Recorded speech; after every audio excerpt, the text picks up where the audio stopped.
Hallelujah, hallelujah, hallelujah. Napakabuti ng ating Panginoong Diyos na buhay. Napakadakila ang kanyang mga gawa. Walang hanggan ang pag-ibig ng ating Amang makapangyarihan sa lahat. Umaapaw ang masaganang biyaya at pagpapala ng ating Panginoon at tagapagligtas si Kristo Jesus. Ang kaaliwan, pag-iingat, walang hanggang pagkalinga ng banal na Espiritu ang ating nararanasan. Mga pinakamamahal ng mga kapatid sa Winnipeg Unida Christian Church, maligayang pagbati po sa inyong lahat.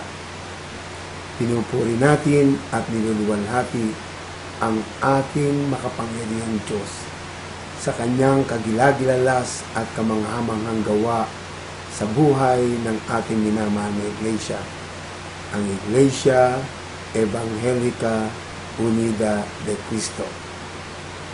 Sa araw na to, ang araw na ito, ang ginawa ng ating Panginoong Diyos. Tayong lahat ay magpuri at magpasalamat sa Kanya. Binabati ko po kayong lahat sa inauguration worship service ng ating mga pinakamamahal na kapatid ng lahat ng kaanib ng Winnipeg Unida Christian Church.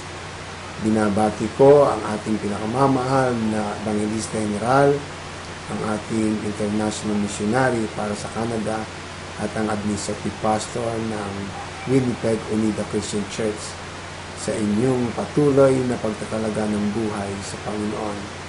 Sa ating katulong ng pastor, ang kapatid na JP, at sa inyong lahat, mga pinakamamahal ng mga kapatid, tunay na napakadakila ng Panginoon.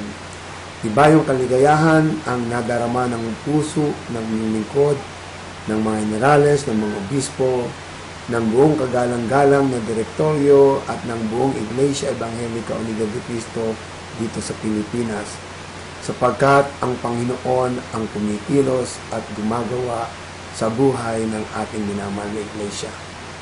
80 taon na ang nakararaan. Ang pinagkaloob ng Panginoon sa atin ang isang puso at isang misyon. Isang pananampalatayang matibay at matatag. Isang pag-asang palaging sa Panginoon nakatuon at malawak na pag-ibig na nagmumula sa ating Diyos na buhay.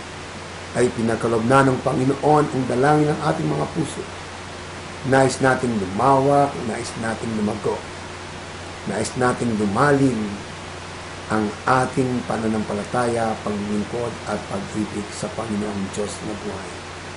Mga pinakamamahal na kapatid, ito na ang katugunan ng ating mga panalangin. Itinatag na ng Panginoon ang paglago ng ating minamahal na iglesia.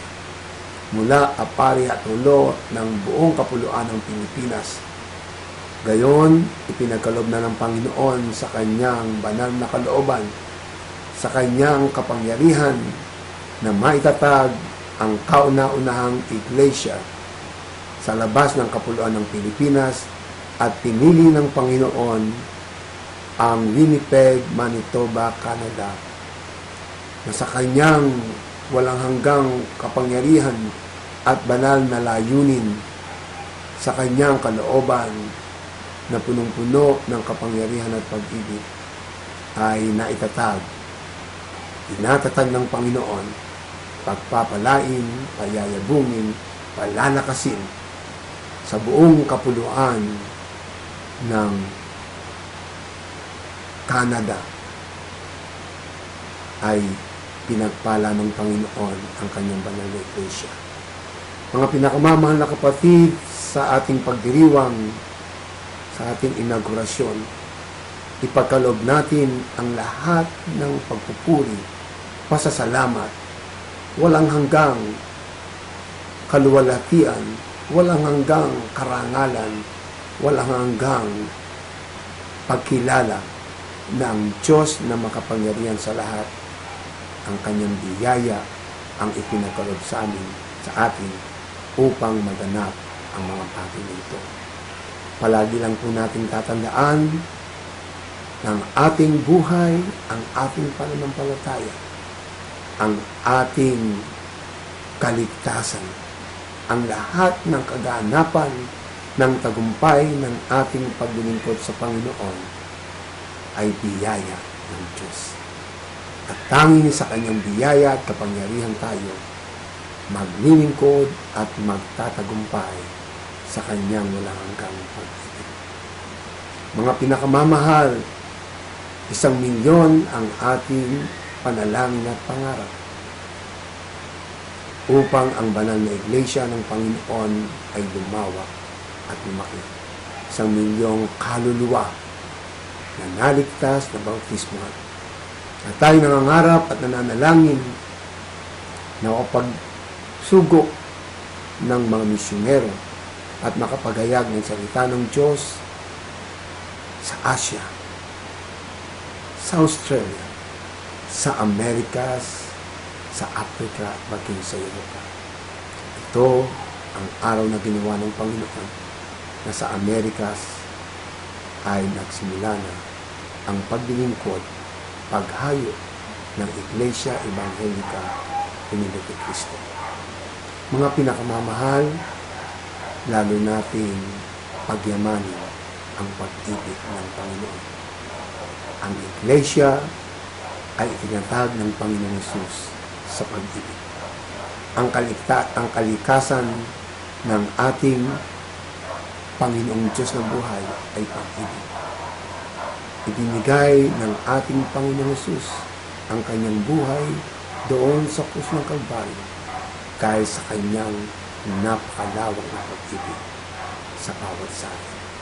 Kaya ang pasimula, mapapatuloy hanggang dumating ang Panginoon ng Winnipeg Unida Christian Church ay dahil sa napakalaking pag-ibig ng Panginoon at ang buong kapatiran ay mamumuhay sa pag-ibig sa Diyos na buhay at sa ating kapwa at sa lahat ng pagkakataon sa ating buhay.